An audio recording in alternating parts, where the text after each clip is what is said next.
I'm Mark Channer, and today we are joined by Jolyon Bennett of our Meet the Entrepreneur series, who is the founder of Juice. Tell us more about yourself and how did you end up setting up Juice? It's always a interesting starting point for me to talk about how I started Juice, because it wasn't some sort of great big light bulb moment. It was actually getting fired. So I throughout my career, I have had lots of different jobs, and the only thing that tied them all together was I got fired from all of them for not listening to my line manager.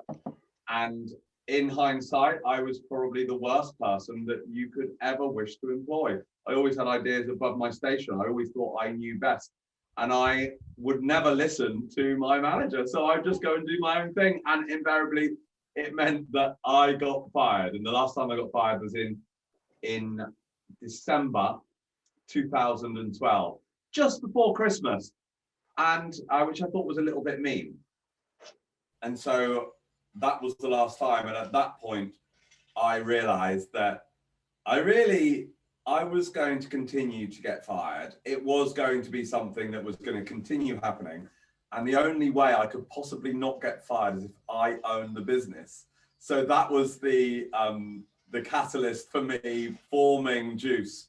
Starting my business and going on my own was actually the negative. That makes a lot of sense, yeah. So why did you call it Juice? The business initially was called Gusto. So the reason I called it Gusto to start with was because when I was talking about naming my business to my friends, they said, well, what have you got? What are you bringing to this business? What are you full of? And the thing that I am most full of, as you can tell from the short time that we've spoken, is gusto. I am full of beans. I wake up like this and I go like this all day, and then I just collapse when the sun goes down and fall asleep. So my business was called Gusto to start. And then we created the brand Juice because we saw an opportunity in the market. We saw that the mobile phone charging market was a bit dull. And so we created Juice. And the reason that we changed the business's name to Juice is because Juice became so successful that it absolutely became all we did. You'd walk into, the buyers used to say to us, oh yeah, you're Juice, the guys that are called Gusto. And it just didn't make any sense. So Juice named itself really as a brand, as a movement, as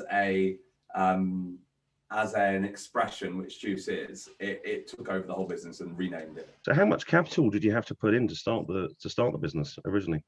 So it was interesting actually. I went around the banks in 2012, and they were still feeling the aftershocks of the credit crunch. They were very much risk averse, and certainly when you have a bit of a madcap, slightly eccentric man, as I am, coming to them saying, I want to build a mobile phone accessories brand. This is what I'm going to do with these lavish business plans. They were very, very reticent. So every bank said no, except for Lloyd's. And I got an opportunity with Lloyd's, and they refused to lend me any money whatsoever unless I signed over my main family home, my where I lived, and also signed into a document called an open-ended personal guarantee. I'm not sure if you've ever seen one, but it's I've heard of them, but I've never seen one. And so it's one of the most intimidating things about that particular document is the sheer size. It's like a ring binder of a document, and then you have to pay to go to a solicitor and pay that solicitor to sign to say he's told you not to sign it. And so then you sign it, and it basically means if this goes wrong, the bank can take the money back from you for the rest of your life, and they can take your home, and they can take everything. You sign over every bit of finance that you've possibly got. So when you ask the question, what capital did I have to put in to start the business? Absolutely everything. That must have been quite stressful for you and for the family to have made that decision, to have done that. Really, really stressful, and not more stressful in hindsight, if I'm honest. When you're in the midst of these things, you just get on with it and crack on, and you haven't really got a lot of choice. I found that looking back on the life that I had at that point, which was get up at 6 a.m, go to work, chuck myself against sharp rocks all day, 7 o'clock, go home, wake up the next morning and go. It was incredibly challenging, really stressful. Of course, I mean, you don't do it without having that level of, I think my case was quite extreme, but the commitment you have to show to what you're trying to achieve, you have to be all in. And I was all in every single sense. Yeah, hugely stressful. And also wonderfully fun and liberating and challenging.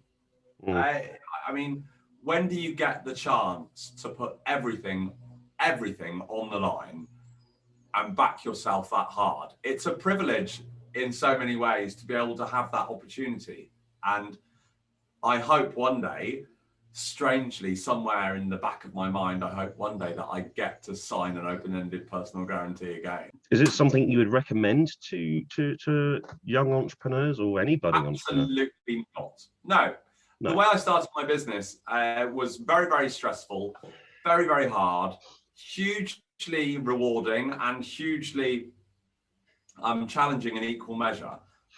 But there's smarter ways of doing it. And I didn't know those smarter ways. Like, for God's sakes, don't risk all of your money. You know, if you're going to put some money into a business venture, then get someone else to put some money in with you. Risk someone else's money. And the first sale that you should do in your business is raising the capital and the funding to share the risk.